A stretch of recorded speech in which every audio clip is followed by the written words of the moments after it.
Hi, I'm Shahinaz El Tarouty, health coach and founder of The Healthy Way.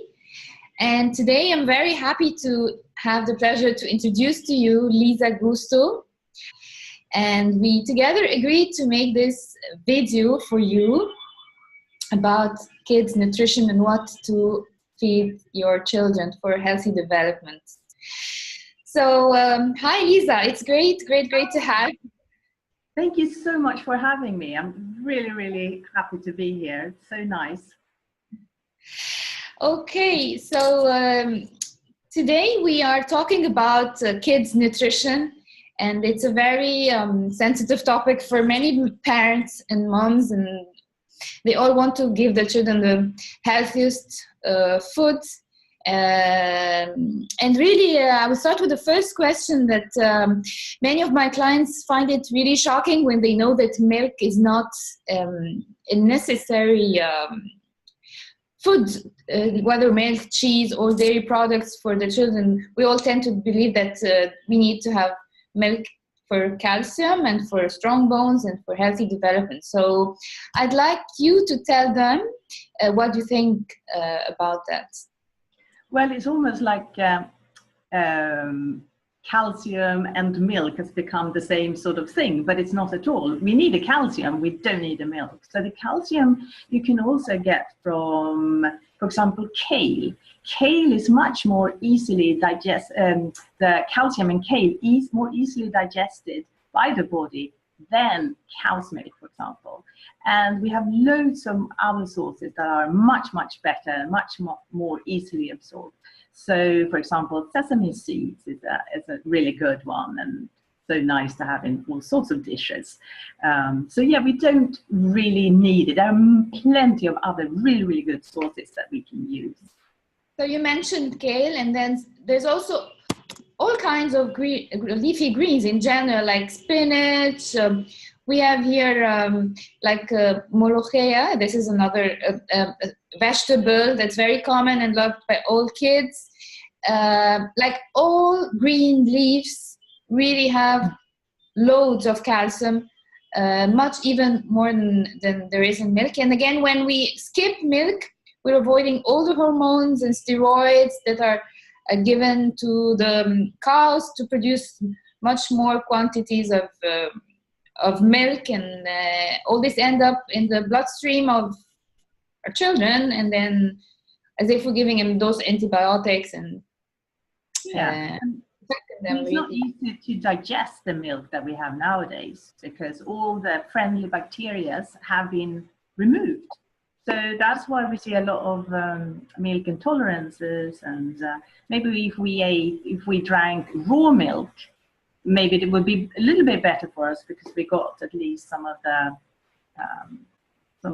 little probiotics and things that goes with it, and so we can digest the milk. But as it is now, no, we don't drink milk in my house.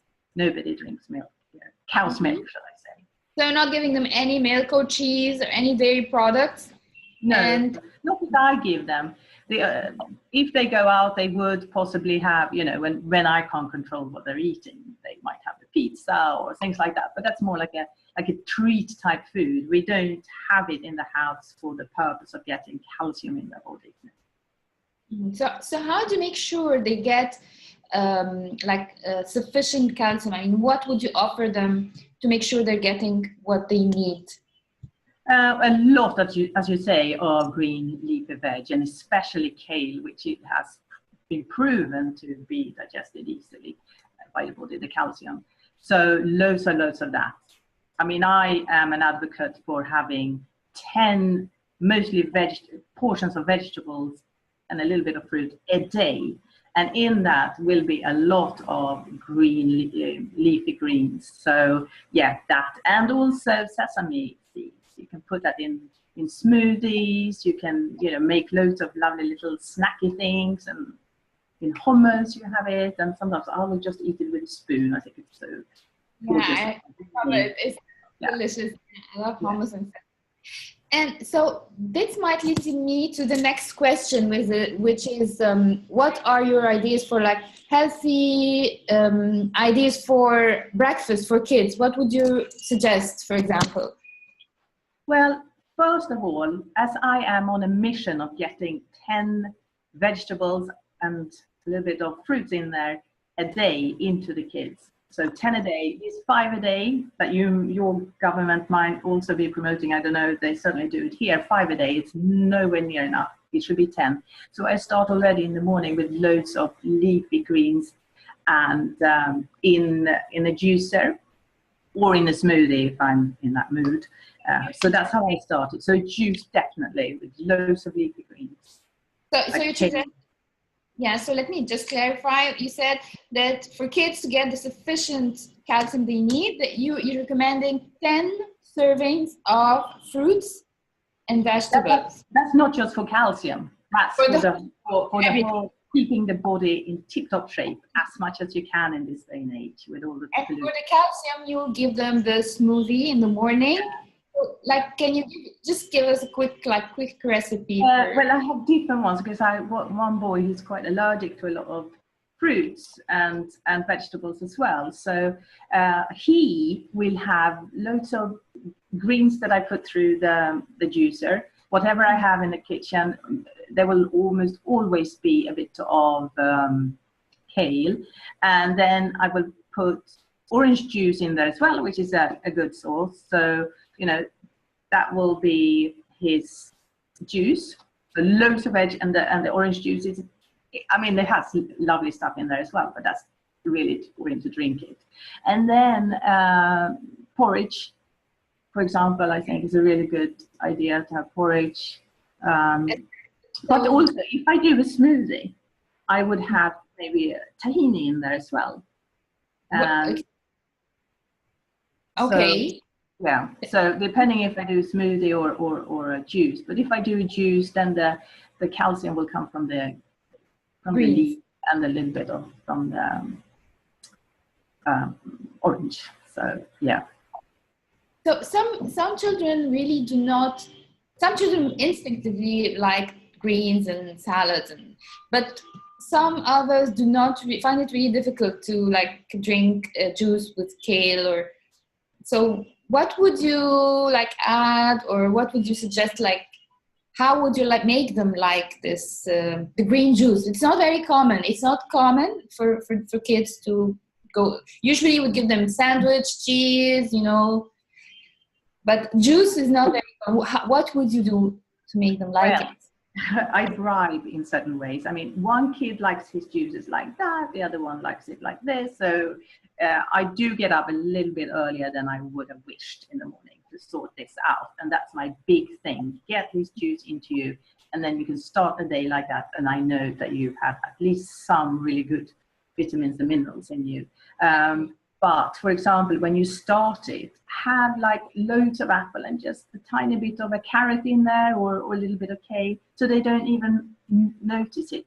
And then so gradually you start with having lots of fruits like apples added to the greens, so they wouldn't really find the taste, enjoy the sweetness of the fruit rather, and then what would you do next? And then gradually, like after say 5 days, I put a little bit more greens, and then maybe another week I put a little bit more, and sort of work it up like that and see, because their taste buds obviously love sugar like all kids. Their bliss point is higher, so they find what we think it's sweet. They don't really think it's sweet. That's just the way kids are. So you have to find a way about it, but you have to make sure they get the greens.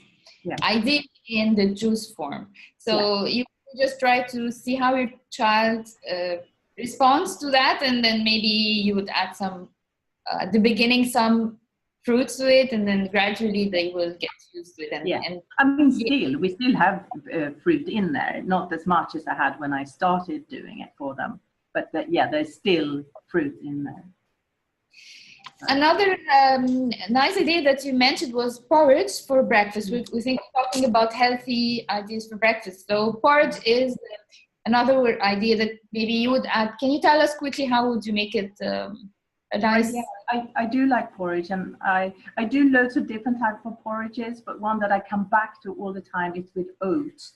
And oats is another really good provider of magnesium and the B vitamins, which is really important. So it is quite good to have oats, and I normally get the completely gluten-free oats because I got celiacs in my home, and sometimes I soak it a little bit overnight just to get it more easily digested, and then in the morning.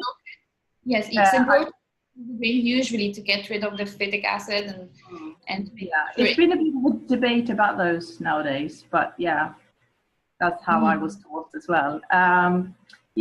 To do that, and then I just put quite a lot of cinnamon in there, because cinnamon is also really good for us. It keeps our blood sugar levels even, but it makes us think that we're eating something that is more sweet than it actually is. So look for that in it. Yeah, and then I take an ordinary, just an apple, just grate it and put it in there, and it gets really sweet and then warm the whole thing, just tiny bit, just so it gets a little bit warm and not cold. Not boiling, just perfect. No need for boiling, just heating up a bit. Very delicious, yeah. I'll try this tomorrow morning. Yeah. It's quite good. That's my to-go-to. But on my blog, which is lisagusto.com, I also have some other one. There's one menu which says breakfast, and I have some other porridges there. One, made of other type of grains. So, but nothing has gluten in it. I love your blog. I love your YouTube channel, and so many awesome ideas and great ideas. And I like the way you present it. It's really, really highly recommended for great ideas, tips. Great. Okay. Yeah.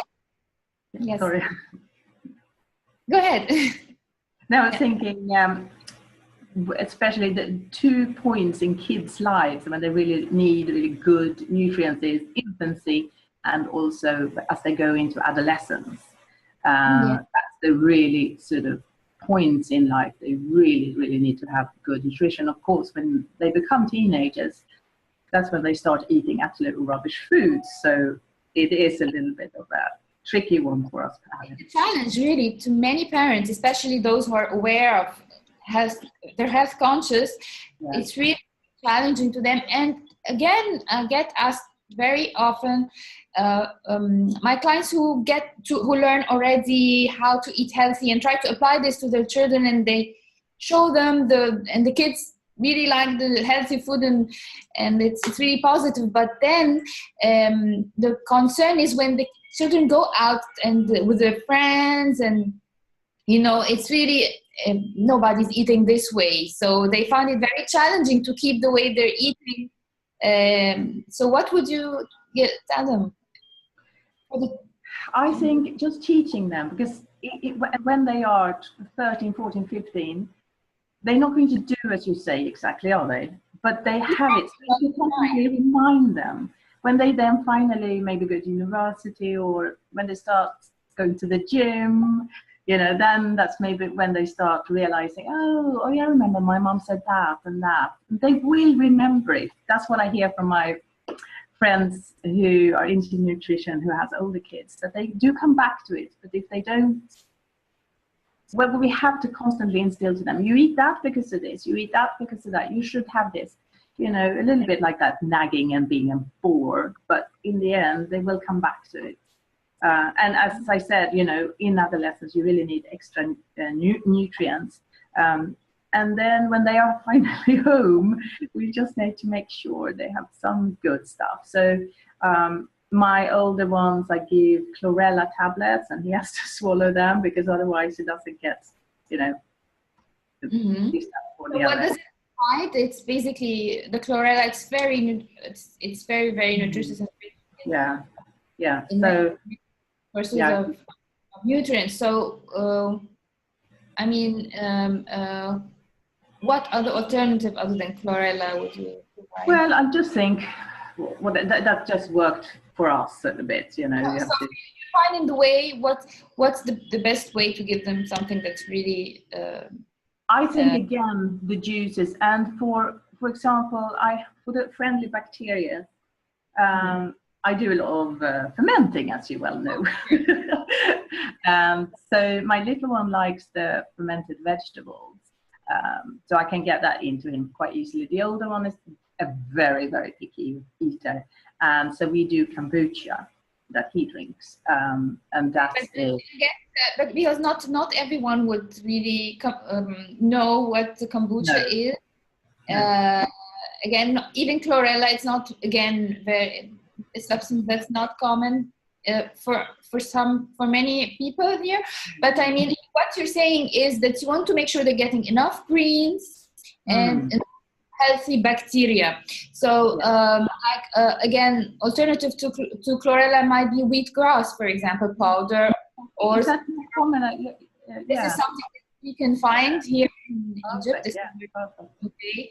Most of my clients are. So wheatgrass is another alternative. That's something that you can add to sometimes we cook molokhia. Again, this is the very loved green vegetable by most kids here. So you can simply add it to your spinach, your green vegetables, or your smoothies and juices, and it provides loads of nutrients. So, and the other thing that you're promoting is the healthy bacteria. So it's really essential to make sure that our kids' bacteria gut balance is really in the right proportion. So you're recommending either to get a probiotic in forms of capsules or from food like fruits and vegetables. And what else? Yeah, I mean, fermenting the vegetables is so incredibly easy. Yeah. I can't stress this enough. It's so easy. And you get such a wide range of that. Of course, probiotics, if you get a good brand, they're good as well. But they can be also really expensive in the end, Yes. So fermenting yes. is so damn cheap. Yes. Well, I can't recommend a better place to learn about fermenting food other than Lisa website, YouTube channel. You have several videos really that are very educative, and it tells you how to ferment food. So for those of you who do not know what fermentation is, it's a way of using your vegetables and adding, it's like what we call here pickles or مخلل. With pickles it becomes, yes. Yeah. Yes, but the only thing is how it's different from pickles, that we do not add vinegar to it. No. The refined water, the vegetables, and sea salt, and we don't use the vinegar because the vinegar would get rid of the healthy bacteria that we need. Yeah, right? Because the commercial pickles, usually it's made of vinegar, and we don't want that. It's not the same thing, really. So yeah, no, it's really easy to do it. So if you ever get the chance, have a look. I mean, on my blog, and I have got some other recipes coming next couple of weeks about that as well. And I think it's very, very healthy. And the more we learn about bacteria, the more we understand that this might be.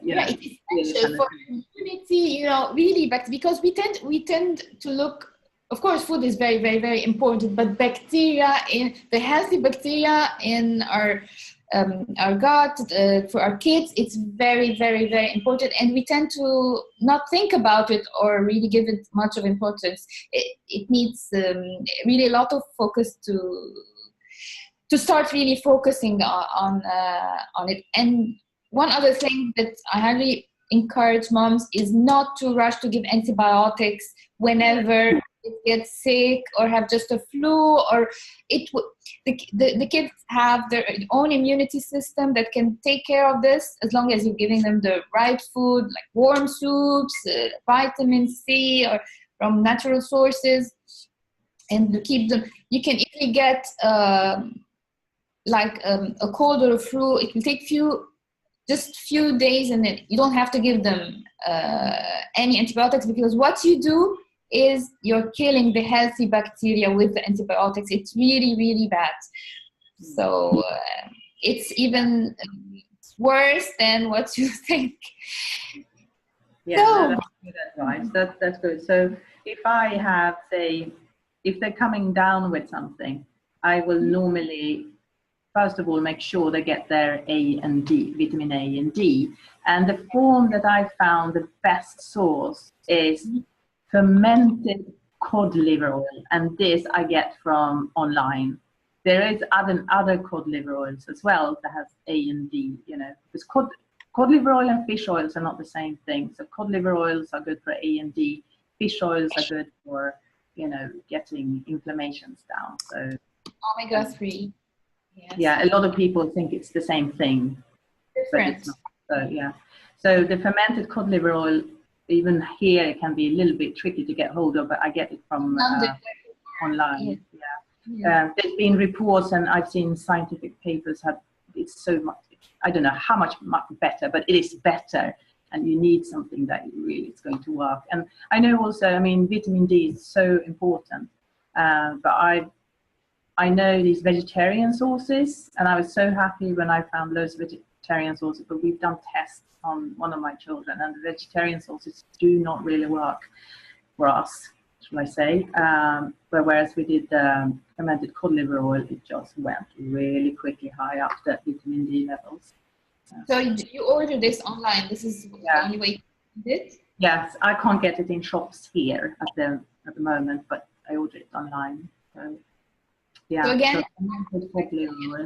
just yes. search and see if you can find it, because it's a little bit better than the ordinary stuff. If you can find it, then. But if you cannot, then again focus on the healthy bacteria through fermenting vegetables and fermenting. You mentioned kombucha. This is one thing. It's a step further, really. So yeah, it is a step further, and I really do it for him because he needs a lot of that. One of my boys has loads of food intolerances and celiacs. It's really important that he really takes care of himself. As I've done research now, later on, I know that could be one of the clues. Because not that all milk intolerant kids will develop celiacs, not at all, but a lot of kids who have celiacs have had milk intolerance when they were younger. So. Yeah, and then I just know something wasn't right. You know, we got ill a lot. I just knew, and I asked for that, and the test after test, and they said no, it's not that, blah, blah, blah. And then I said, what about this test? That's the only test we haven't done now. Please let me have one. And they did, and he came out positive for them. So, yeah. Sometimes you have to be a bit insistent if you don't feel that you are the person who know your kids best. But if you feel that something not 100% there, don't give up. Just, you know, because most people who are diagnosed with celiac is much later in life, much later. So, it's like you found out that early. I mean, normally you find out because the kids don't go into puberty enough, or they don't grow in height. That could be signs, and then people might start to do that test. So now that you've mentioned this, it's also I'm thinking that it's important to note that when you avoid like all sensitive foods like dairy and gluten, which is basically found in wheat, rye, and barley, this is what you are preventing. You are preventing such immune diseases like celiac or other immune diseases to occur. So this is a way of preventing as well, because when you eat gluten, it irritates the lining of the intestine, which over time this leads to inflammation, and this inflammation again over time might lead to immunity. There's a wide range of immunity diseases. So it's important to. Sorry. Yes. Yeah, I mean, celiacs, I think that is sort of a genetic thing, and they can look into. I mean, I probably has it genetically, but it hasn't, because I've done the test. The whole family has to do the test, and I don't have it. But anything could bring it out. So a lot of people might have it genetically dormant, but there's something like a food allergy or a stress or eating, something like that could bring it on. So you can get it if you have it, the genes for it. You can get it at any time in life. So exactly, that's my point. Exactly, that you can very well have the gene dormant, as you said, but the lifestyle, your lifestyle, what you're eating, the food that you're eating, being very conscious and maintaining your gut balance, the bacteria balance, and avoiding stress, and all this will can prevent even though you have the gene, your lifestyle can prevent it. And like what Dr. Mark Hyman, he says that the gene is like, it's like a gun. And your lifestyle, it's what's triggered the bullet inside the gun. So it's not necessarily that you have the gene that you get the disease. No. So this is even a more reason for us to be very, very conscious and aware of what we're eating and what we're giving our children, because we're either triggering the disease or we're keeping it dormant. So it's really important.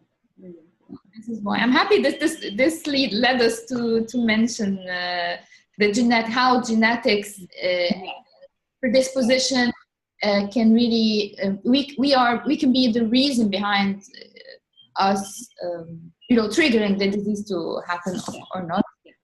Just because you got it in your genes does not mean that you're going to get it. That's why there's a lot of information out there at the moment. People who get does not mean that you will get it. That's not great. Okay, so you mentioned some of the vitamins for the immunity. I want to move now to how to raise kids' immunity and to maintain the healthy development for kids. So let's wrap up what vitamins that you would recommend or supplements, or what are the main points that you'd like to mention to people watching to maintain kids' immunity at the optimum level and to avoid. For the immunity, all of these things, like try to get 10 veg and fruit in every day. That would definitely be my number one thing, but that's for the whole year. If they are then starting to come down with something, you could just feel it. Then a bit of magnesium ascorbate in powder form in a glass of water. For a grown-up, that would be 1 teaspoon. But the 12-year-old is in effect a grown-up. But if they are younger, less and less and less and less, obviously. For immunity. And then after that, definitely the A and D fish cod liver oil. Make sure that is provided. And then sometimes what I use is homeopathy. That's the only thing I would do. And then loads of water, and drink loads of water, keep them. Because there's nothing to be scared about fever, really. Exactly. Fever is a way of getting the bacteria and the illness out of the body. So nowadays, at least here, people get so scared when the kids have fever. And actually, it's the body defending itself against the virus. So it's a way of getting rid of the virus. So it's good. The fever is good within normal range until maybe if it reaches really sometimes within the normal range, it's okay to keep the fever, just feeding them with warm soups, lots of water and liquids, and then just rest. Because with the winter coming, so it's a great concern. So sum up what you suggested was the magnesium ascorbate, the vitamin E and vitamin D. Yeah, A and D in cod liver oil, I would recommend. And then zinc is really good for immunity. And zinc is very, immunity. But that's also good for the skin. If you have teenagers who start to come up a little bit, the skin is not as they want it to be, then zinc is really good as well. Awesome. Okay, great points. So now let's move to one another really issue for many parents and moms: the amount of protein for kids. How much protein should kids? Because well, how much protein first? Let me ask you. You think, or how to give kids like the sufficient protein on a daily basis? Well, I would say for an adult, for a female adult, you need about sort of 45 dry weight grams a day, and that is about, if you have a steak, that's about 100 grams. 100 gram steak has about sort of 45 grams of protein in it. But you need say 45, and the researchers are also telling us not to have more than maybe 20 grams of dry weight grams of animal protein. The rest should really come from vegetable sources, you know, like beans and rice, and brown rice, and other sources. So for kids, teenagers need more protein than we adults do. Not much, but a little bit more. So and that is sometimes the time when girls especially become vegetarians. Yes. So, you know, just really keep a lot of, try to get them a lot of sources of iron. I mean, one good vegetarian source is beetroots. Like beetroot, you can juice it. So let's talk about protein then for kids. Yeah. What would, if they don't they don't eat eggs, or if they don't, and then some people think if they're eating eggs, or if they're not eating eggs but eating other animal source of protein, is that a problem that they're eliminating one source and eating the other? You have to be a little bit careful, I think, just to make sure, especially at the teenage years, that they do get enough, because you know you need it for growth and repair, and it's quite important. So, I mean, beans is a really good source, I think. Nuts, of course. You know, most kids like nuts if you're not allergic. I have one nut allergic. My kids eat meat, but I don't really. Yeah, some of it shouldn't just be from animal protein, because that's been found not to be too good to have too much animal protein. Not more than 20 grams a day. How often, would you offer like meat? But they eat it in school. My older one eats it in school on a regular basis, and I mean, this is a day they need this much. So he will probably get his animal part in school, and sometimes we will cook it at home as well. But yeah, not too. So every day, basically, they should have protein. But what type of protein is too. Yes, up to them which type of protein, but it's important to have it every day for kids, for their development and for the growth, really. Yes. So great. Anything else, Lisa, you'd like to add to our discussion today? No, nothing that comes up straight away. Another vitamin that's important is, of course, vitamin A, but we talked about that as in the cod liver oil. But that if you are very stressed, that's one of the vitamins that can be depleted. So that, again, in teenage years could be important. So. Of course, yes. Yeah. Awesome. Great information we've learned today from you, and I'm looking forward to the next video, and I think it's gonna be about fermentation, and we're gonna introduce things like kombucha, and other fermented foods, because one thing that's very, very important that was mentioned today is the importance of probiotics and healthy bacteria. And this is where we can learn a lot from you as well. So I really want to thank you so much, Lisa, for it to have another video with you. Yeah, thank you so much for having me. It's been really fun. Yes, it was. My blog is lisagusto.com, and on YouTube I'm Lisa Gusto. Great. Thank you. Until next time. Bye-bye.